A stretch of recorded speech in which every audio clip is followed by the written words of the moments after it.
Olá, amigos. Eu gostaria de falar um pouco sobre o fenômeno Bolsonaro. Na propaganda política veiculada nessa semana, disseram que, mesmo com apenas 8 segundos que o Bolsonaro teve durante a propaganda no primeiro turno, ele conseguiu conquistar a opinião pública. Isso não é verdade. Bolsonaro tinha 8 segundos na TV, mas ele tinha horas e mais horas em boa parte dos púlpitos das igrejas em todo o Brasil. As igrejas evangélicas praticamente se tornaram comitês eleitorais do Bolsonaro. Os pastores passaram a ser cabos eleitorais dele, a ponto de fazerem estudos bíblicos, a ponto de dedicarem vários cultos a convencerem seu rebanho a votar em favor de um homem cujo discurso é completamente contrário ao espírito do evangelho. E sabe o que me assusta? É que eu já vi esse filme antes. Hitler também conquistou a grande maioria do eleitorado alemão através das igrejas. Foram pastores e padres que se dedicaram a elegê-lo, e usando o mesmo slogan de Bolsonaro. Só que, enquanto Bolsonaro diz Brasil acima de tudo, Hitler dizia Alemanha acima de tudo. E veja no que deu. Eu quero falar a você, pastor, que me ouve agora. Você pode ter ajudado a criar um monstro, um grande Leviatã. E como esse monstro poderá ser detido? A minha maior preocupação hoje, primeiro, é com o futuro do país, porque nós vamos entregar a direção do país a um homem com discurso fascista, contra as minorias, contra direitos trabalhistas, contra a mulher, contra o homossexual, os negros. Percebe o perigo disso? Ah, mas como ele é contra o aborto, como ele abraçou a pauta da nossa agenda moral, então nós o elevamos quase que à condição de Messias, fazendo jus ao seu sobrenome do meio, Jair Messias Bolsonaro. Mas será que vale a pena colocar na presidência do país alguém que é contrário aos direitos humanos? E você, pastor? Vai ter coragem de receber o dízimo do 13º dos seus membros, sabendo que o homem que você ajudou a colocar lá é contra o 13º? Pense comigo. E a segunda coisa que mais me preocupa nisso tudo é a credibilidade da igreja. Como é que você vai chegar num presídio hoje para anunciar o evangelho quando você defende uma candidatura que diz que bandido bom é bandido morto? Como é que você vai levar Jesus ao homossexual se você é contrário aos direitos dele? Nós estamos vacinando o mundo contra o evangelho. Você tem ideia de quantas pessoas me procuraram em inbox pelas redes sociais, dizendo nunca mais coloco os meus pés numa igreja evangélica? Eu não podia imaginar que a igreja evangélica se alinhasse a um discurso tão retrógrado, a um discurso tão odioso.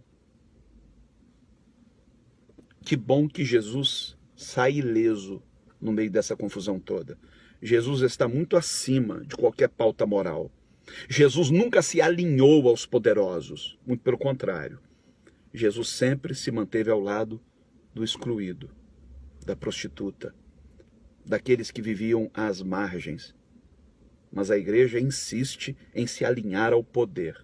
Os grandes caciques do mundo evangélico, como o senhor Silas Malafaia, como líderes de outras denominações, Robson Rodovalho, o Edir Macedo, o Rina, lá da Bola de Neve, uma igreja que parece tão descolada, pessoal da Renasceu, Estevão Hernandes, a Bispa Sônia, o Valdemiro Santiago e tantos outros, querem estar próximos do poder. Muitos deles estiveram próximos do Lula. E hoje eles sobem ao púlpito para dizer que o Lula é o comunista, que quer implantar aqui uma ditadura. Interessante, porque em 13 anos de governo PT, as igrejas só fizeram crescer, nenhuma foi perseguida. Muito pelo contrário, foram mantidas isentas de imposto. E hoje, os mesmos que estavam do lado de lá, agora se aproximam do lado de cá. Quer dizer, o que eles querem realmente é estar próximo do poder. Não caia nessa desse discurso moralista, não seja ingênuo. Lembrem-se que Jesus disse que nós deveríamos ser simples como a pomba. Não ingênuos, simples, mas prudentes como a serpente. Nós estamos próximos do segundo turno desta eleição. Ainda dá para reverter essa situação. E não é questão de ser a favor de um partido. Eu não votei no PT. Mas hoje a questão não é ser ou não a favor do PT, mas ser ou não a favor da democracia. O que você acha? Vale a pena hipotecar o seu voto em alguém que defende o armamento da população? Que é capaz de usar uma criancinha de 4, 5 aninhos fazendo gesto de arma? Vale a pena a igreja pagar esse mico? Quantas igrejas que postaram fotos onde os membros aparecem todos fazendo sinal de arma? Vale a pena hipotecar a credibilidade da igreja? Digo para você, dona Ana Paula Valadão, para você, André Valadão, você acha que vale a pena mesmo arriscar toda uma reputação que vocês construíram ao longo dos anos, se posicionando justamente ao lado de quem é a favor da ditadura, da tortura? E depois você vem na maior cara de pau adorar a um Cristo que foi vítima da tortura do Estado? Pense bem. E pare de divulgar fake news. O pai da mentira é o diabo e vocês estão se fazendo filhos dele cada vez em que vocês veiculam mentiras contra o candidato adversário daquele que é o candidato do seu coração.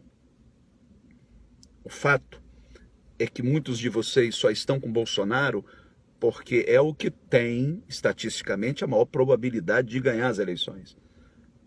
Se o jogo fosse outro, talvez vocês estivessem do outro lado. Então não me venha com esse papo furado de comunismo, de família tradicional. Eu sei o que interessa a vocês. Quanta hipocrisia! Vocês querem é transitar livremente nos corredores do poder. Vocês querem é garantir lá a concessão de televisão. Vocês querem um ministério lá dentro, não é, senhor Edir Macedo? E agora vem entrevistar demônios durante um culto de libertação. Até o diabo, o capetão virou cabo eleitoral do capitão. Fazer demônios afirmarem que se o outro for eleito vai fechar igrejas? Pelo amor de Deus, quando é que o povo vai acordar, minha gente? Eu ainda não perdi a esperança. Eu ainda acredito que nessa reta final alguém possa acordar e reverter o seu voto. Não vote em branco. Você só vai ajudar quem sair na frente nas pesquisas. Não anule o seu voto. Você também estará ajudando a quem sair na frente nas pesquisas. Não vote em alguém que ameace a existência de gente que você diz amar.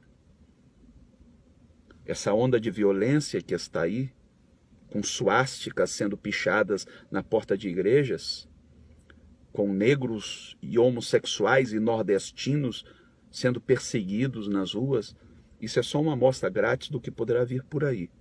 Não digo que o Bolsonaro, se eleito, vai empreender uma campanha contra esses segmentos. Não acredito que ele seja tão cruel a ponto de fazer isso. Espero que não. Mas o seu discurso alimenta nas pessoas o que há de pior nelas. E caso ele seja eleito, esse discurso estará sendo legitimado. Pense bem. Quando votar, vote com consciência, mas vote também com amor. Lembre-se, acima de tudo, o amor. Não coloque o Brasil acima dos direitos humanos. Deus abençoe a todos.